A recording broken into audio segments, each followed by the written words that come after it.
Good day, everybody. This is Yin Yang in California with Morsels of a Thought number 1705 for you. Morsels of a Thought, hopefully of wisdom every day. Hopefully that you will know the right thing to do because knowing the right thing to do is a form of wisdom and doing it is committing acts of virtue. So let's create more virtue in the world. Now, on Tuesdays and Thursdays, I read TR, The Rules, which is The Rules by Fein and Sherrie Schneider. They are the mavens of the dating book, the original Bible for dating. So when I read, I want to give you morsels of a thought of knowledge that is hopefully wisdom that you hopefully will know the right thing to do. That my yes. Sorry, distraction. Okay, be a team is rule number 6 in the rules for marriage. Time tested secrets for making your marriage work. All right. Now, be a team. That's rule number 6. The authors say, we told you in the rules to be independent, to keep your own life, career interests, hobbies, friends when you meet Mr. Right. This is necessary because many women tend to drop everything and everyone when they start dating a man they really like.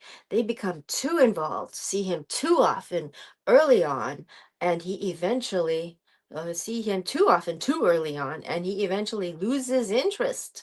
The novelty wears off, they say. That's what I say.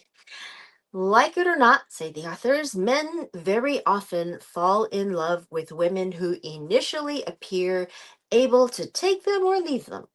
And in rule number 4, we reminded you to keep up your own interests and have a life. But be careful to strike a balance. The same independent spirit that helped him fall in love with you and keeps him interested can backfire if you go too far in this direction. For a truly successful marriage, it is essential to remember that you are now part of a team. While you should certainly continue to cultivate your career, friends, and interests throughout your marriage, you must retrain yourself to think as a couple, not a single person. Not a single person. Before you plunge into things as if you were still single, try to take his feelings and opinions into account. For example, before you make plans with a girlfriend to grab dinner and a movie, no big deal, right? Run it by him. And it's not that you're asking permission, it's just that he might want to see that movie with you. And it might make sense to choose a different one tonight.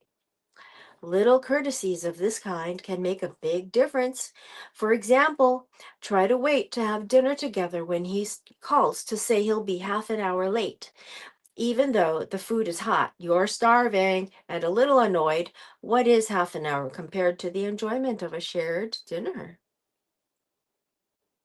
Make sure you have at least 20 minutes together at some point during the day, whether it's a meal, a cup of coffee, or cuddling, so that you can catch up on the day's events and so that you don't become, quote, two ships passing through the night, end quote. Go to parties together or not at all. Force yourself to go to his distant cousin's wedding, even though you don't know anyone, and have a million things to do that weekend. If he's not in the mood to go to your friend's New Year's Eve party, don't force him to, and don't go alone. Be willing to rent a video and order in Chinese food if he wants to ring in the new year quietly. Take your husband's opinion into consideration before buying things or making decisions that affect both of you. For example, before plunking down your credit card for a Laura Ashley bedspread and matching curtains, ask him if he likes that kind of frilly stuff. Do not assume men have no such do not assume men have no interest in such things. You might be surprised to find out that married men have very definite opinions about everything from time spent apart to decorating. We have many married girlfriends and can tell you that their husbands are downright offended when they are not consulted about everything from the hemline of the cocktail dress they just bought to health and career issues. Married men can get particularly peeved if they find out that you consulted your friend or mother for advice and not them. They have egos and would like to think that they have the answers and that they are your savior, or at least that you care about their opinions enough to ask. Separate vacations have become more popular among married couples. We don't think this is a good idea. Over time, doing your own thing will cause you to lead separate lives. We are not talking about a 3-day trip to Florida with your sister or best friend. If you want to take small trips like this, feel free to. But if you want to take a major vacation, say spend 2 weeks in Europe, your husband should be your travel companion. But suppose your idea of a fun vacation is going to Europe or lying on the beach in the Caribbean, while your husband loves tours of historic sites and monuments as museums. Our advice is to figure out a way to do a little of both. One year you can go to the beach. The next year you can do a tourist package together or go on a trip with a beach near some sites of cultural interest. Once you start planning separate vacations, you become like roommates, not lovers. Ditto for money. With more women working these days, it's become popular for couples to have separate savings or checking accounts instead of or in addition to a joint account. The idea is for each spouse to have his own, quote, personal, end quote, money to spend without having to explain or account to the other. We are not financial experts and we don't presume to tell you how to save or spend your money in a marriage. There are plenty of books on that subject you can read, but we can tell you that couples we've counseled who pool their money and spend it as if they are a team generally do not have the money issues that plague couples with separate accounts. The reason? When you have a separate account, you're thinking, quote, me, end quote, like a single person with a roommate.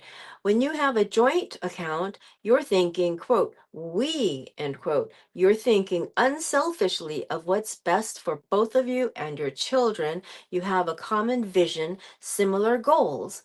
Whenever we ask a woman why she felt it necessary to put aside X amount of money from her paycheck in a separate account every month, she will invariably say, that way I can buy a new dress or shoes without a hassle and without feeling guilty.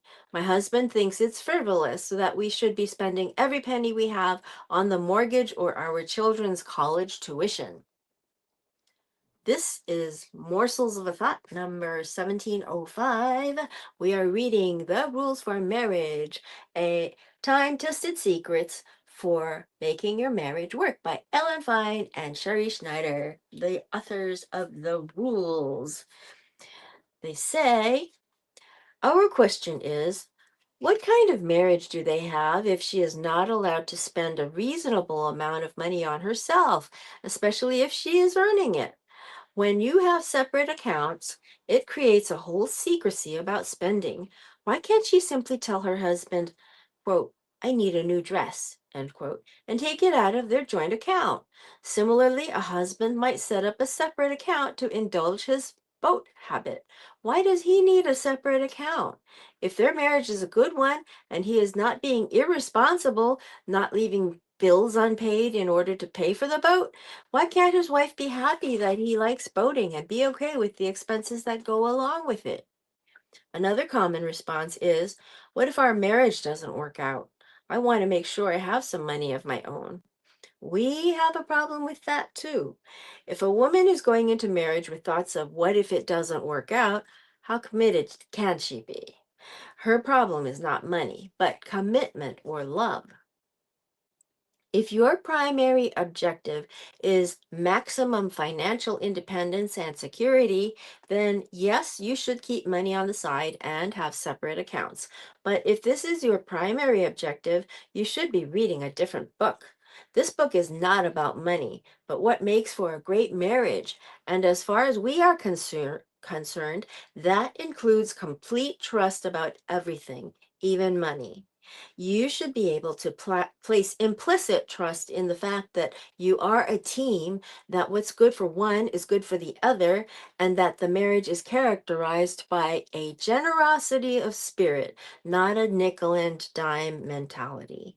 It does not matter if you are poor or rich, it's about whether or not you trust your husband. Of course, we are not talking about gamblers, drug addicts, dishonest businessmen, or men who are completely irresponsible. If you are married to one of these men, you will need to proceed with caution in many more areas of your marriage than money. No, we are talking about the average husband whom you married for richer or poorer. If you are worried about how your husband is spending or investing your money, then your problem is trust. If you don't trust your husband, you shouldn't have married him. In our first book, we said not to go Dutch treat, not because you can't afford to pay for dinner, but because any man who asks you to pay is probably not in love with you. See, women spend hours of time doing their hair, curling it, brushing their teeth, making sure they're wearing clean clothes, matching their outfits, wearing this particular item, particular shoes, matching purse, nails sometimes, pedicures, facials. These things cost a lot of money. These things are maintenance for a woman. We do a lot of work and we pay a lot through the nose to be able to afford to look the way we do and be the way we are. So there it is. Any man who asks you to pay for a date is probably not in love with you. If he's thinking about the cost of the shrimp dish you ordered, then he's not thinking about you. The same applies to money matters in a marriage.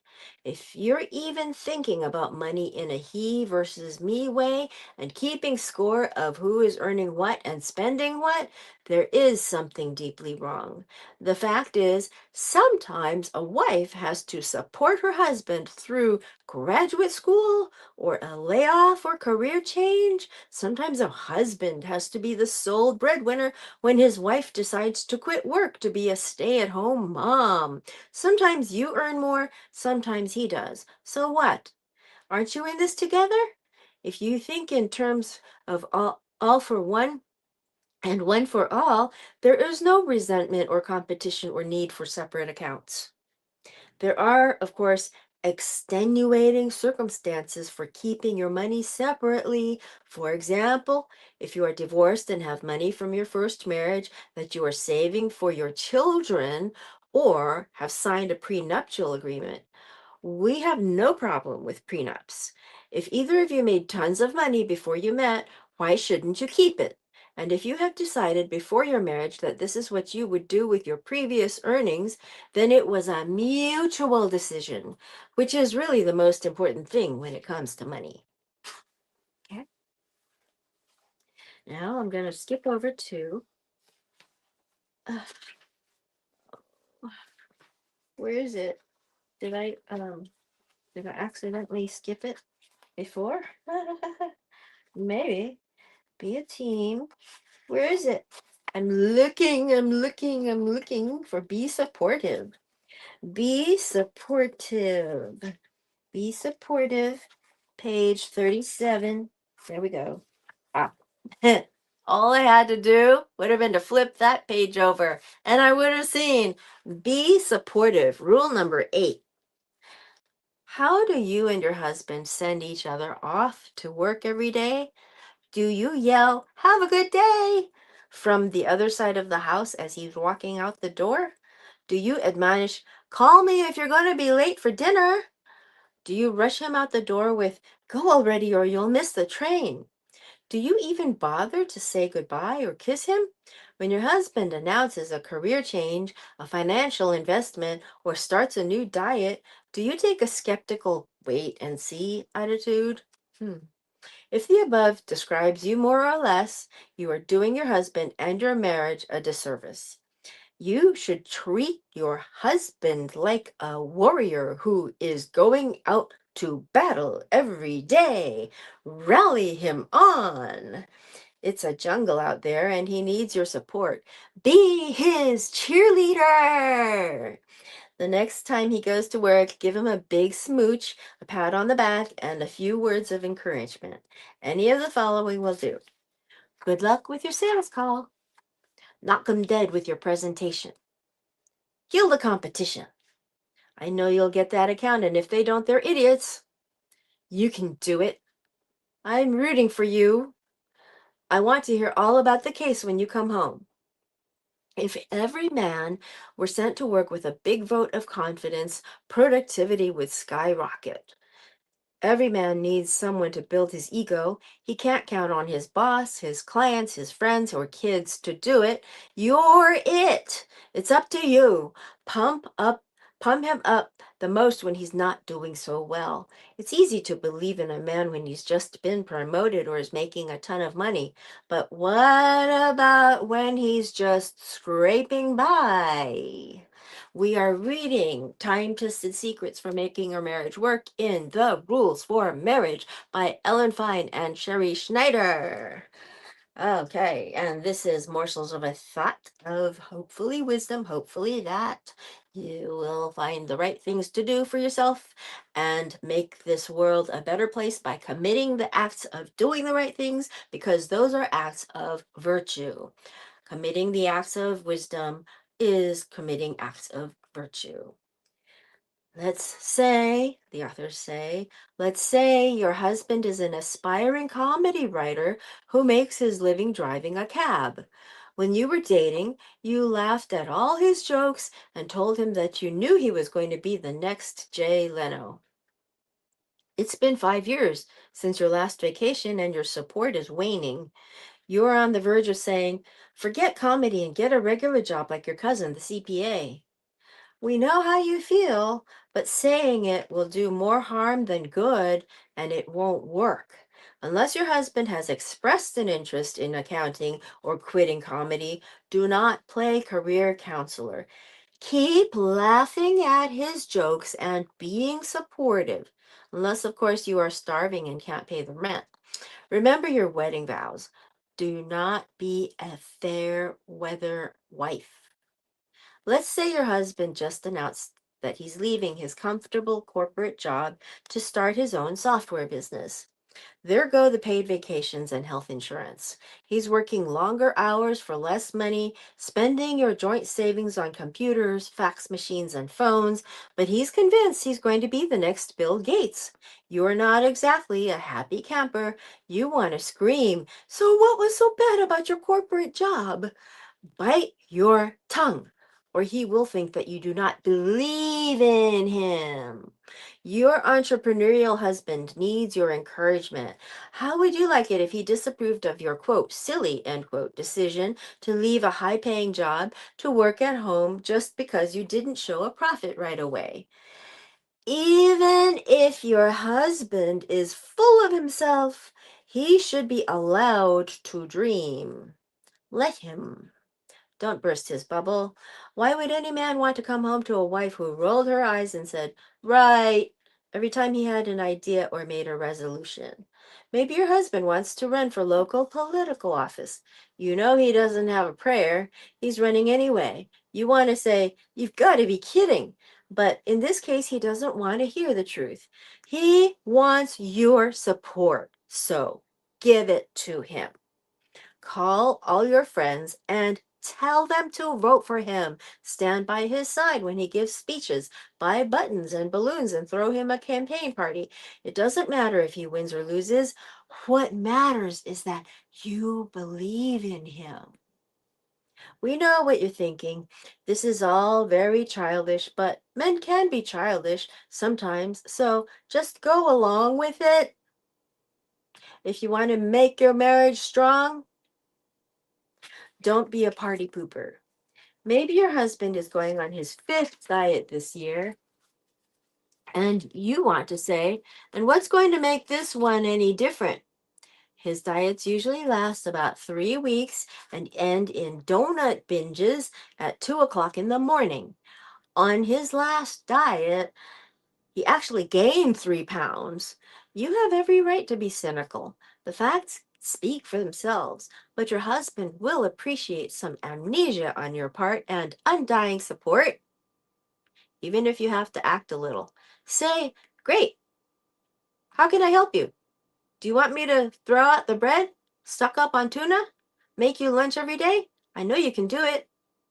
This isn't being dishonest, it's being kind. If bursting a man's bubble would make him earn more money or lose weight, then we'd say do it. But it doesn't. It crushes his ego and creates resentment.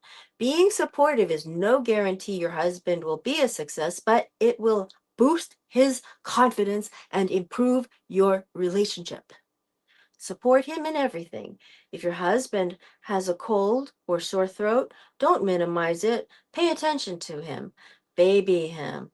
Make him his favorite soup. Offer to get him medicine. If his foot if his favorite football team loses, show empathy even if you couldn't care less. He will appreciate it. Don't forget to thank him and praise him whenever possible when he takes out the garbage, mows the lawn, or hangs a picture on the wall. Make him feel needed and good about himself.